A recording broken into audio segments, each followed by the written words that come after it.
Lundi, le ministère chinois du Commerce a invité la population du pays à faire des stocks alimentaires de première nécessité. L'annonce n'évoquait aucune raison particulière, appuyant plus sur un motif de prudence.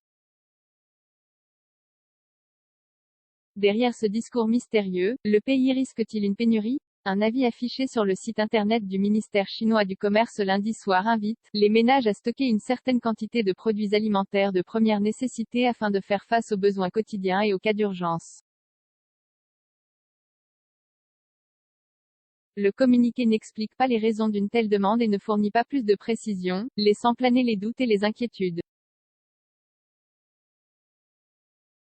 Dans le même temps, le ministère appelle les différentes autorités locales à faciliter la production agricole et les flux d'approvisionnement, à surveiller les réserves de viande et de légumes et à maintenir la stabilité des prix. Le mois dernier, les prix de 28 denrées alimentaires étaient en hausse de 16% par rapport au mois précédent, a rapporté lundi la presse chinoise, s'appuyant sur des données officielles.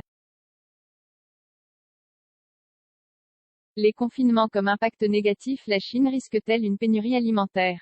Plusieurs éléments factuels peuvent le faire penser. Premièrement, le pays a vu sa production de denrées alimentaires durement impactée par les nombreux confinements, appuie Marie-Françoise Renard, économiste spécialiste de la Chine, professeuse émérite à l'université Clermont-Auvergne et autrice du livre L'économie dans la Chine ***. L'Economic Daily, organe de presse du Parti communiste chinois, a rappelé de nombreuses familles avaient été piégées dans les premiers confinements sans réserve suffisante de riz et de légumes. Or, la Chine voit une remontée des cas de coronavirus, ce qui l'inquiète à quelques semaines des Jeux olympiques de Pékin. Cette remontée est officiellement sans commune mesure avec celle constatée en Europe. La Chine et son 1,4 milliard d'habitants n'auraient recensé que 71 nouveaux cas quotidiens ce mardi, après 92 cas lundi. Si on enlève les comparaisons avec l'Occident, il s'agit du plus haut décompte national depuis mi-septembre. Conséquences conjoncturelles. Pour sauver les Jeux, le pays prend donc des décisions radicales. Au moins 6 millions de personnes ont été confinées, notamment dans la grande ville de Lanzhou, à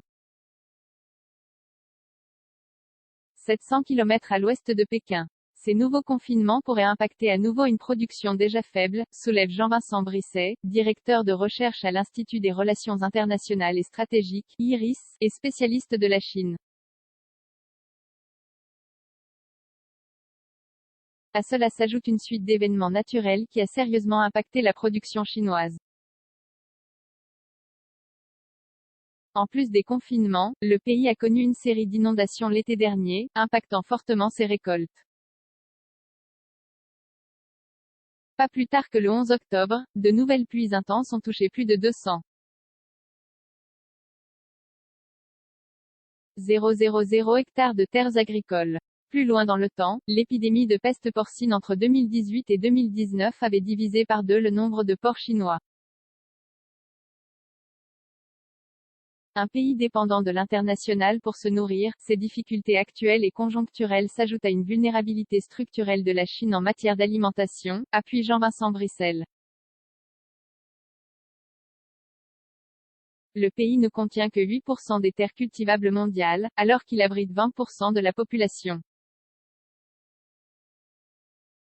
En conséquence, la Chine est le pays qui importe le plus de denrées alimentaires.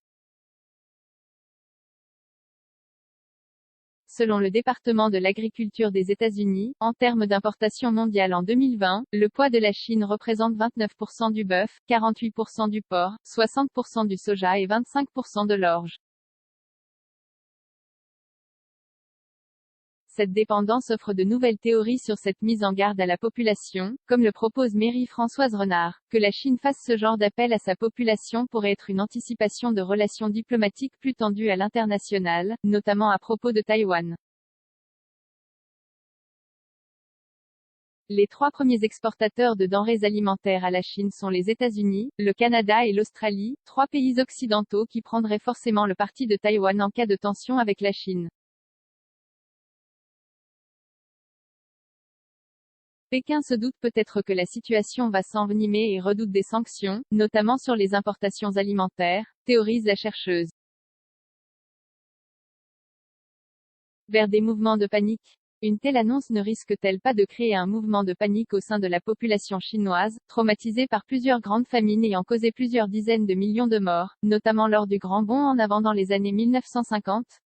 Il faut rappeler que c'est une petite annonce sur le site du ministère du Commerce, et non pas déclamée par le président en personne ou par le parti lui-même, note Jean-Vincent Brisset. Pour Marie-Françoise Renard, la nourriture se stocke moins bien que d'autres produits ayant provoqué des mouvements de panique et auto-créé des pénuries, comme l'essence. Il n'empêche, la plupart des pays occidentaux, dont la Chine dépend alimentairement, voient les médias faire leur chou gras de cette annonce de Pékin. Le pays se tire-t-il une balle dans le pied à prévenir ses principaux vendeurs de ses craintes? Aussi risqué soit-il de l'annoncer officiellement, le gouvernement chinois n'a pas fait ça par hasard et a mesuré les conséquences. S'il encourage sa population à stocker, c'est qu'il estime encore plus dangereux de ne pas le dire, souligne Jean-Vincent Brisset. De quoi semer encore quelques inquiétudes sur cette annonce. Asterisk Edition La Découverte, 2020.